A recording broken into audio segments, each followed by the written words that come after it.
안녕하세요. 반갑습니다. 고른계 전문 컨설팅, 개전형 컨설팅입니다. 기존에 블로그만 운영했었는데 앞으로는 정보 전달을 조금 더 수월하게 하고자 유튜브 업로드를 같이 할 계획입니다. 오늘은 첫 영상이니만큼 고른계 전형이 무엇인지, 그리고 이 전형을 어떻게 준비해야 되는지에 대해 알려드리고자 합니다. 고른계 전형은 농어촌, 기초생활수급자, 차상위 계층, 국가유공자, 특성화고 등 다양한 지원 자격을 가진 학생들을 배려하고자 만든 전형입니다.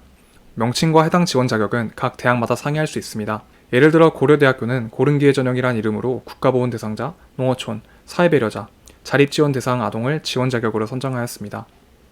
하지만 연세대학교 같은 경우 기획균형 1이란 이름으로 국가보훈 대상자, 농어촌, 기초생활수급자 및 차상위 계층을 선발합니다. 이처럼 각 대학마다 명칭이 다를 수도 있고요. 지원 자격도 다를 수 있기 때문에 꼭 입학처에 들어가셔서 지원 자격에 자신이 해당되는지 살펴보셔야 합니다. 이렇게 다양한 지원 자격을 통합하여 선발하는 전형도 있지만 각 지원 자격 하나만을 선발하는 전형도 존재합니다. 성균관대의 경우 농어촌, 이웃사랑, 특성화고 각각 나눠서 선발합니다. 여기서 이웃사랑은 기초생활수급자, 차상위 계층 한부모를 뜻합니다. 따라서 자신이 지원하는 대학의 고른기회 전형이 통합으로 모집하는지 아니면 그 지원 자격만을 모집하는지는 직접 입학처에 들어가셔서 확인하셔야 합니다. 지원 자격 외에 모집 방법, 학과 TO 또한 확인해야 하는 요소 중에 하나입니다. 일반 전형의 경우 학과 개설이 되어 있다면 선발하는 경우가 대부분이지만 고른기회 전형은 선발하지 않는 경우도 존재합니다. 고려대의 경우 반도체공학과, 차세대 통신학과, 사이버 국방학과, 스마트 모빌리티 학부는 고른기회 전형으로 선발하지 않고 오직 일반 전형으로만 선발합니다. 따라서 자신이 지원하려는 학과가 TO가 있는지도 확인하셔야겠죠.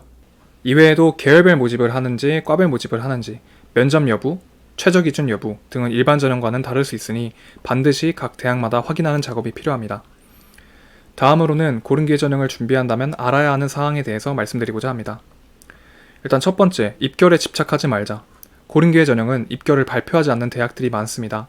이유는 모집 인원이 적기에 개인정보 유출 문제가 있을 수 있기 때문이죠. 만약에 작년 고려대 화공생명학과 사회배려자 전형 합격자의 100분위가 몇 점이다 라고 발표를 했다면 모집 인원이 한 명이기 때문에 특정이 가능합니다.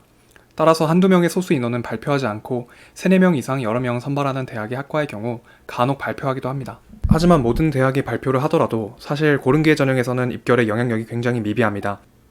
모집 인원이 많지 않기 때문에 올해도 그런 입결이 나올 것이라는 보장이 없기 때문이죠. 고른기회 전형은 같은 대학이더라도 최고점 학생과 최저점 학생의 격차가 굉장히 큽니다. 또한 몇 년의 입결을 나열해봐도 일관성이 없습니다. 따라서 입결에 집착하지 않으셔도 됩니다. 입결은 참고사항입니다. 두 번째, 전형의 특성을 이해하고 지원하자. 앞에 설명했듯이 입결이 발표되지 않고 알아도 올해도 같다는 경향성이 존재하지 않기 때문에 고른기회 전형은 여러 요소들을 다 같이 고려해야 합니다. 한 가지 예시를 든다면 이 전형의 특성을 이해했을 때 수시로 6개를 고른기회 전형으로 쓰거나 혹은 수능으로 3개 모두 고른기회 전형을 쓰는 것은 굉장히 위험하다는 사실을 이해할 수 있어야 합니다. 고려할 수 있는 요소는 지원 자격별 특징, 각 대학의 경향성 파악, 올해 입시의 변화점 등이 있습니다. 지원 자격별 특징의 경우 주목해야 하는 사항은 농어촌 특별전형입니다. 농어촌 특별전형은 모집 인원 대비 많은 경쟁자가 존재하고 학교별로 해당되기 때문에 상대적으로 내신이 높은 학생들이 많습니다. 또한 거의 일반고이기 때문에 수시로 준비하는 학생들의 비율이 굉장히 높습니다. 이렇다 보니 농어촌 전형과 농어촌을 포함하여 선발하는 고른기회 전형의 경우 입결이 대체적으로 높고 경쟁률 또한 높습니다. 내신이 일반 전형보다 오히려 높은 경우도 종종 존재합니다. 이런 수시 몰림 사태 때문에 농어촌 학생들은 수시에서 큰 혜택을 못 받는 경우가 많으며 대신 농어촌 정시가 상대적으로 유리한 이유도 이와 일맥상통합니다. 또한 기균 전형이나 국가보훈 전형 같은 경우 이를 알고 있다면 고른기회 통합 전형으로 지원을 할 때 농어촌이 포함된 고른기회보다는 포함되지 않은 고른기회가 유리하다는 사실로 유도를 할 수 있습니다. 각 대학의 경향성 파악의 경우 모집 인원에 따른 심리적인 요인이 들어갑니다. 연세대 고른기회 정시를 보면 각 학과별로 뽑지 않고 계열별로 선발합니다. 계열별로 선발할 경우 몇십 명을 선발하기 때문에 상대적으로 안정적으로 넣을 수 있으며 상위권이 선호하는 모집 방법입니다. 반면에 고려대 고른기회 정시를 보면 학과마다 선발합니다. 과별 모집의 경우 적게 뽑는 학과는 한 명씩 선발하기 때문에 상대적으로 불안하며 상위권들의 심리적으로 기피하는 원인이 되기도 합니다. 이러한 심리적 영향은 입결에도 영향을 미치며 고려대 3등급 합격자가 꾸준히 나오는 원인이기도 합니다. 올해 입시의 변화의 경우 어떤 대학이 모집 인원을 줄였고 늘렸는지, 새로 신설되는지는 기본적으로 알고 계셔야 합니다. 일반 전형과 다르게 모집 인원 자체가 적기 때문에 퍼센티지로 생각했을 때 꽤 영향력이 큽니다. 이런 부분들을 고려한다고 해서 정확하게 맞출 수는 없습니다만 입결만 보고 지원하는 것보다 다양한 것들을 고려하고 지원하는 것이 합격률을 높이는 데 도움이 될 것입니다. 또한 정보 싸움도 결국에는 내 성적 대비 더 잘 가는 사람이 승자이기 때문에 조금 과해 보이더라도 동원할 수 있는 것들을 모두 동원해야 정보 경쟁에서 이길 수가 있겠죠. 세 번째, 메인은 정시. 이것들을 다 이해했다면 결국 메인은 정시가 중요하다입니다. 물론 만약 수시에 올인한 사람이고 내신은 2등급 이내, 가고자 하는 학과가 명확하고 생기부도 나름 잘 채워왔다면 제 말은 무시하셔도 됩니다. 하지만 그게 아니라면 당연히 수능 공부는 해야 하는 것입니다. 지금 고른계 정시는 기회가 많기 때문이죠.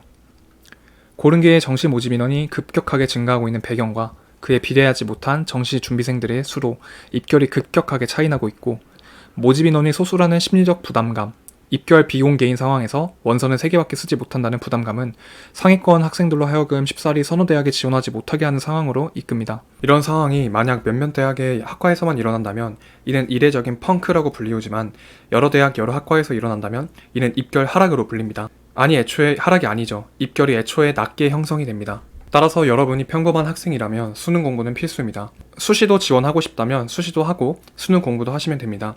절대 정시 올인하라는 말이 아닙니다. 이 기회를 놓치지 말라는 당부의 말씀이라고 생각해 주시면 좋을 것 같습니다. 마지막으로 고른기회 전형을 대하는 애티튜드 하나 말하겠습니다. 고른기회 전형을 갖고 있는 것만으로도 정말 큰 기회가 됩니다. 하지만 일부 학생들의 경우 이것을 위안으로 삼는 학생들이 있는 것 같습니다. 하나 예로 들면 고른기회 정시는 그 전형 특성 때문에 3등급 지원자라도 고대 합격자가 나오기도 하고 한양대부터 중경외시 라인까지 그리고 약대까지 다양한 합격자가 나옵니다. 하지만 당연히 2등급 학생이면 더 많은 사례가 존재하고 1등급이면 거의 떨어질 사례가 없겠죠. 그럼에도 듣기 좋은 얘기만을 걸러들으면서 난 3등급을 목표하고 고대를 쓸 거다, 약대를 쓸 거다 이런 식의 마인드를 갖고 있는 친구들이 있는 것 같습니다. 입시는 상대적인 싸움입니다. 그리고 고른기회 전형도 그 특성상 운도 많이 따라줘야 합니다. 그렇기 때문에 지금부터 내 대학은 여기가 목표고 몇 등급이면 여기까지 가니까 여기까지 목표해야지 이런 생각은 접어두시기 바랍니다. 당연히 등급대가 높아지면 합격률도 같이 올라가기 때문입니다. 따라서 등급대를 최대한 올려놔야 더 좋은 대학을 갈 수 있고 좋은 합격률을 가질 수가 있겠죠. 뿐만 아니라 고른기회 전형은 애초에 안정지원이 쉽지 않은 전형이라 정시 1개 정도는 일반을, 수시도 2개 정도는 일반 교과를 쓰는 게 일반적입니다.